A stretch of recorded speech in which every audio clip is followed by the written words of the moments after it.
அது சார்ந்து என்ன கருத்துக்களை நாம் உள்வாங்கிக் கொள்ளலாம்.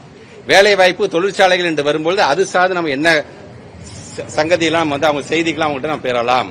நம்முடைய மொழி நம்முடைய பண்பாடு சார்ந்து நம்ம என்ன நல்ல செய்திகளும் அவங்ககிட்ட வாங்கலாம் என்று கிட்டத்தட்ட ஒரு 7 விதமான இந்த கண்டென்ட் மூலமாக இந்த கருத்தரங்கம் நடக்கும். நாங்கள் எல்லாருக்குமே எல்லாம் தெரியாது. ஒவ்வொருத்தரும் ஒவ்வொரு விதத்தில் எக்ஸ்பர்ட்டா இருக்கும்போது அவங்கள்ட்ட கருத்துக்களை வாங்கி கொண்டு உங்களுக்கு தெரியும்.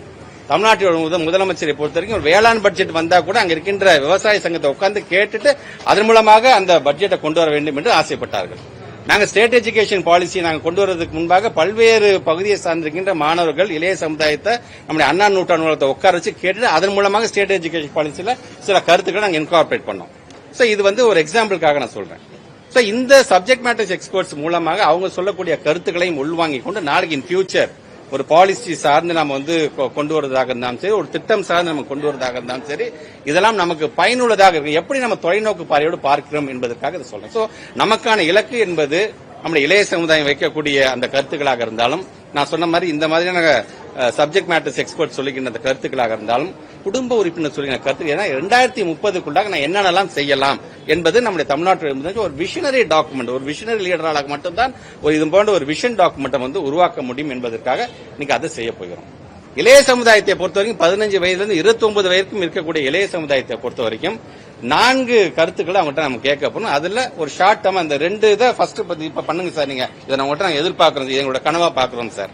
இன்னும் 2030க்குள்ள நீங்க செஞ்சிருவீங்க நம்பிக்கை எனக்கு இருக்கு சார் என்று சொல்லுகின்ற அளவிற்கு அந்த இளைய சமுதாயத்திலிருந்து இதை நாங்க பெற இருக்கின்றோம்.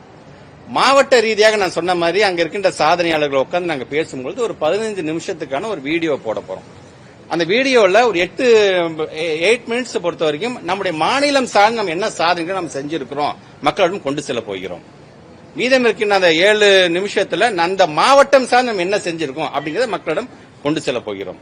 மக்களை பொறுத்தவரைக்கும் அவங்களுக்கு அவங்களுடைய வேலை, தனிப்பட்ட வேலை கண்டிப்பாக இருந்துகிட்டு தான் இருக்கும். அதே நேரத்தில் ஒரு அரசாங்கம் என்ன செய்கிறது, இவங்களை நம்பி நான் வாக்களித்தேனே, இந்த வாக்களித்ததற்கு மதிப்பாக அவங்க நமக்கு என்ன செஞ்சிருக்கிறாங்கிறத செஞ்சதை நாங்கள் அவங்கள்ட்ட சொல்ல போகிற ஒரு நிகழ்வாகத்தான் இது நடைபெறும். சோ இது வருகின்ற 9ஆம் தேதி அன்று திருவள்ளூர் மாவட்டம் பொன்னேரியிலே நம்முடைய மாண்பு தமிழ்நாட்டு முதலமைச்சர் உங்க கனவை சொல்லுங்க அப்படிங்கிற திட்டத்தை கொண்டு வர அங்க ஆரம்பிக்க இருக்கின்றார். அது சார்ந்து அந்தந்த மாவட்டத்தில் இது தொடர்ந்து நடைபெறும். 9ஆம் தேதி பிப்ரவரி மாதம் கிட்ட ஒரு 30 நாட்கள் இந்த ரீச் கண்டிப்பாக ஒவ்வொரு குடும்பத்தையும் போய் பார்க்கக்கூடிய அளவுக்கு எங்களுடைய வாலண்டியர்ஸ் நாங்கள் ட்ரெயின் பண்ணி வச்சிருக்கிறோம். வருகின்ற 11ஆம் தேதியிலிருந்து நம்முடைய இளைய சமுதாயம் நான் சொன்ன மாதிரி அந்த இணையதளத்தை அவர்களுடைய பயன்பாட்டுக்கு நாங்கள் கொண்டு வந்து விடுவோம். அயலக தமிழர்கள் என்று வரும்போது 12ஆம் தேதியிலிருந்து இந்த அயலக தமிழர்கள் சார்ந்து அந்த கருத்துக்களை உள்வாங்க இருக்கின்றோம். 9ஆம் தேதியிலிருந்து பிப்ரவரி மாதம் இந்த 30 நாட்கள்ல நான் சொன்ன மற்ற அந்த மாவட்டம் சார்ந்திருக்கின்ற என் ஊர் என் கனவாக இருந்தாலும் சரி, அல்லது இந்த கருப்பொருட்கள் சார்ந்திருக்கின்ற நடைபெறுகிற அந்த கருத்தரங்கம்லாம் இந்த 1 மந்த்ல அந்தந்த மாவட்ட ஆட்சித்தலைவர்கள் அங்கே இருக்கின்ற நம்முடைய மக்கள் பிரதிநிதிகள் மூலமாக இதை நடத்த இருக்கிறார்கள். ஆக என்ன மீண்டும் நான் சொல்கின்ற ஒரு வரலாற்றில் ஒரு மிகப்பெரிய ஒரு திட்டமாக நம்முடைய மக்களிடமிருந்தே அதை கேட்டுக்கொண்டு அது மக்களுக்கு எப்படி ஒரு திட்டமாக கொண்டு போகலாம். இவ்வளவு செஞ்சிட்டோம், ஆனா இன்னமும் மக்களுக்கு ஏதோ ஒரு எதிர்பார்ப்பு இருந்துகிட்டு தானே இருக்கும்.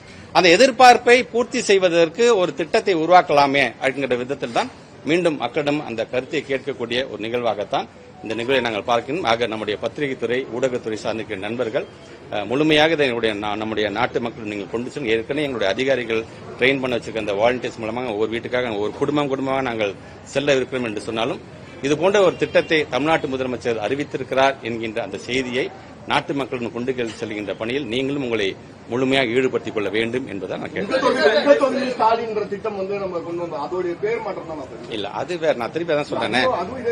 நீங்க சொல்ற மாதிரி உடனடியாக இது செஞ்சு தரது, உடனே நாளைக்கே இதை பண்ணி கொடுங்க. நான் சொல்றேன் 2030 என்னுடைய மாநிலம் எப்படி இருக்க வேண்டும் என்று ஒவ்வொருவருக்கும் ஒவ்வொரு ஆங்கிள் ஒரு கனவு இருக்கும் இல்லையா?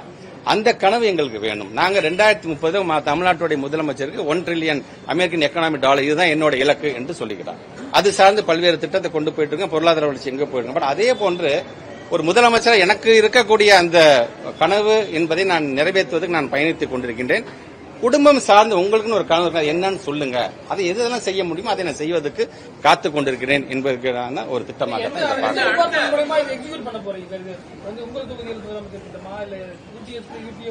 ஏற்கனவே நம்முடைய வாலண்டியர்ஸ் நீங்க ஏற்கனவே பாத்திருக்கீங்களா, பல்வேறு திட்டம் சார்ந்து அந்தந்த வாலண்டியர்ஸ் நம்ம பயன்படுத்திட்டு இருக்கிறோம்.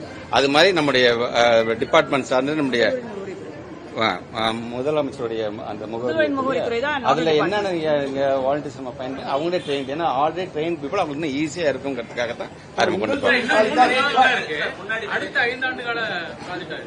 கண்டிப்பாக 2030 தான் சொன்னா எங்களோட இலக்கு என்பது 2030க்கான ஒரு இலக்காகத்தான் இதை பார்க்கணும். அதுல ஷார்ட் டேர்மா நம்முடைய யங்ஸ்டர்ஸ் நான் கேட்ட மாதிரி ஒரு 2 திட்டங்கள் உடனே செய்வதற்கு எதை செய்ய முடியுமோ அதை செய்வதற்கான அந்த கருத்தை தொழிற்சாலையில வந்து எத்தனை மனுக்கள் வந்தது, அது எத்தனை நிறைவேற்றப்பட்டு அது அந்த டிபார்ட்மெண்ட் சார்ந்து அதை அவங்க சொல்லுவாங்க. இல்ல என்ன 1 மந்த்ங்க 1 மந்த் 30 டேஸ்ல நம்ம அட் த மேக்ஸிமம் நமக்கு என்ன எடுக்கிறோம் அப்படிங்கறத நம்ம பண்ண போறோம். நிறைய திட்டங்கள் குறிப்பாக பள்ளி, கல்லூரி எல்லா குடும்பம் சார்ந்த விஷயங்களும் செயல்படுத்தப்பட்டிருக்கிறார்கள். இதுக்கு ஒரு காலவாட்டு புதிய திட்டத்தை கொண்டு வருவதற்கு எவ்வளவு காலம் இருக்கு? சரி, இதுல வந்து நான் சொன்ன மாதிரி பல ஒரு 10 விதமான திட்டங்கள் என்ன நம்ம வந்து செயல்படுத்துறோம், அந்த ஃபார்ம்ல நம்ம கொடுக்குறோம் இல்லையா, அதுல ஃபர்ஸ்ட் 3 கேட்கிறோம். எதுல இன்னும் அதிகமா நம்ம கவனம் செலுத்தலாம் என்று சொல்லும்போது சப்போஸ் ஃபர்ஸ்ட் 3 சார் எனக்கு இந்த பட்டா சார்ந்து எனக்கு ஃபர்ஸ்ட் எனக்கு வேணும் சார், எனக்கு வந்து பஸ் சார்ந்து எனக்கு வேணும், சாலை அப்படின்னு சொன்னாங்கன்னா அது சார்ந்து அதை என்ன ஃபைன் டியூன் பண்ணலாம், அதுல அடுத்த கட்டமா என்ன திட்டமா அதை மாத்தலாம் அப்படிங்கிறதுக்காக இதை முடிச்சிருவோம் ஃபர்ஸ்ட். அரசு ஏற்றுக்க தயாரா இருக்கு. மறுபடியும் தூய்மை பணியாளர்கள் அடிமட்டத்தில் இருக்கும், எங்களுக்கு அரசு வேலை கொடுக்குறேன்னு சொன்னாங்க, கொடுக்கல, வேலையும் இல்லாம இருக்கும், தவிக்கிறோம். அவங்களுக்கான திட்டங்கள் அது தமிழ்நாட்டு பிரச்சனை. ஒன்னே மட்டும் நல்லா தெரிஞ்சுக்காங்க, ஒரு நாட்டினுடைய முதலமைச்சரோட இன்டென்ஷன் ஃபர்ஸ்ட் என்ன நம்ம பார்க்கணும். வாக்கு கொடுத்துட்டோம், கொடுத்த வாக்கு செய்யணும்னு ஒரு முதலமைச்சர் ஆசைப்பட்டாரு.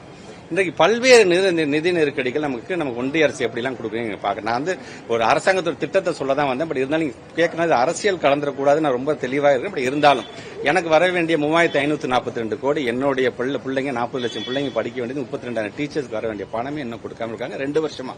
இனி இப்படிதான் அவங்க பண்ண போறாங்க. பிகாஸ் அவங்க அதான் முடிவு பண்ணுவாங்க. ஜல்ஜீவன் மிஷனுக்கு ஏற்கனவே கொடுக்கக்கூடிய 2000 கோடி கூட இன்னும் கொடுக்காம இருக்காங்க. சோ எல்லா விதத்திலும் இருக்கும்பொழுது நம்ம தமிழ்நாட்டுடைய முதலமைச்சர் இங்க இருக்கக்கூடிய நம்முடைய பொருளாதார நிபுணர்கள், நம்முடைய அதிகாரி பெருமக்கள் மூலமா ஒரு நிர்வாகத்திறன் மூலமா திறமையின் மூலமாக இன்னைக்கு இதை நம்ம கொண்டு வந்துட்டு இருக்கோம். சோ ஒவ்வொன்றையா படிப்படியாக செய்யக்கூடிய முதலமைச்சர் பெற்றுக்கணும். எங்கேயுமே நாங்க வந்து சொன்ன வாக்குறுதி நாங்க மறுக்கவே இல்லை. நாங்க சொல்லியிருக்கோம், கண்டிப்பா நாங்க செய்வோம் என்று தான் சொன்னோம். சோ முதல்ல நான் ஃபர்ஸ்ட் நான் பேசும்போது சொன்ன ஃபவுண்டேஷன் நம்ம இப்ப சரி பண்ணிட்டோம். நம்ம கிட்டத்தட்ட இந்த 4 வருஷத்தை ஃபவுண்டேஷன் நம்ம வந்து பக்காவா போட்டுட்டோம். இனி வளர்ச்சியை நோக்கி போறதுக்கு என்னென்ன செய்யணுமோ அதை செய்யும் பொழுது நீங்க சொல்ற மாதிரி எதிர்பார்ப்போடு இருக்கவங்க அனைவருக்கும் என்னென்ன செய்யணுமோ அதை கண்டிப்பா முதல்ல செய்யணும். நேற்று கூட பேசியிருக்காங்க, ஒரு ஈவினிங் ஒரு 4:30 மணி வரைக்கும் பாவம் அவங்களும் சாப்பிடலாம், அதிகாரிகளும் சாப்பிடலாம், 2 பேருமே உட்காந்து நாங்க பேசியிருக்கிறோம். தொடர்ந்து ஏன்னா இப்போ சம வேலைக்கு சம ஊதியம் என்று வரும்பொழுது ஒரு டிபார்ட்மெண்ட் மட்டும் இல்ல, அதுல கை வச்சோம்னா இதுல இருக்க நிறைய டிபார்ட்மெண்ட்ஸ்க்கும் நம்ம அந்த இம்ப்ளிகேஷன்ஸ் வரும். பட் இருந்தாலும் அந்த நம்பர்ஸ் எல்லாம் எடுத்துட்டு நான் கண்டிப்பாக சொல்றேன்னு சொன்னா, நான் நம்முடைய இடைநிலை ஆசிரியர் பெருமக்கள் நான் வைக்கிற வேண்டுகோள், தயவுசெய்து உங்களை நீங்கள் வருத்தி கொள்ளாதீர்கள். நீங்க உங்களுக்கு போராடுவதற்கு தான் உங்களுடைய துறை அமைச்சராக நானும் ஒவ்வொரு முறையும் நான் அட்வொகேட் உங்களுக்காக நான் பண்ணிட்டு இருக்கேன். நான் ஸ்கூல் ஆரம்பிச்சிருச்சு, தயவுசெய்து நான் வந்து ஒரு எஜுகேஷன் மினிஸ்டருக்கு இதை விட்டுருங்க. நானும் ஒரு பேரண்டா சொல்றேன், பிளீஸ் ஸ்கூலுக்கு போய் பாடம் நடத்துங்க. பாடம் முடிச்சதுக்கு அப்புறம் 5 மணிக்கு மேல கூட அதே ஸ்கூல்ல ஒரு 1/2 hour உட்காந்து கூட உங்க எதிர்ப்பு தெரிவிச்சு நீங்க போங்க.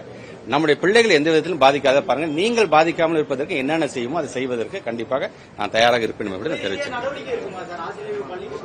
என்னைக்குமே நாங்க உங்களுக்கு தான் தெரியுமில்லங்க, நாங்க டீச்சர்ஸ் அரசு நாங்க என்னைக்குமே நாங்க வந்து பழி வாங்கவே மாட்டோம். நாங்க அது முத்தமிழர் கலைஞர் எங்களுக்கு சொல்லி தந்தது, தமிழ்நாட்டு முதலமைச்சர் எனக்கு சொல்லி. பட் எங்களுடைய ஆசிரியர்கள் தங்களுடைய பொறுப்பை வந்து கண்டிப்பாக அவர் செல்வார்கள் என்ற நம்பிக்கை இருக்கின்றது. மற்றபடி வேற எதை நீங்க நினைக்காதீங்க. உங்களுக்காக இதை எப்படி போராடி என்ன செய்ய வேண்டுமோ அதை நான் பார்த்துக் கொள்கிறேன். தயவுசெய்து உங்களையும் வளர்த்தி கொள்ளாமல் தயவுசெய்து அவங்க வேலையை பாருங்கள் என்று கேட்டு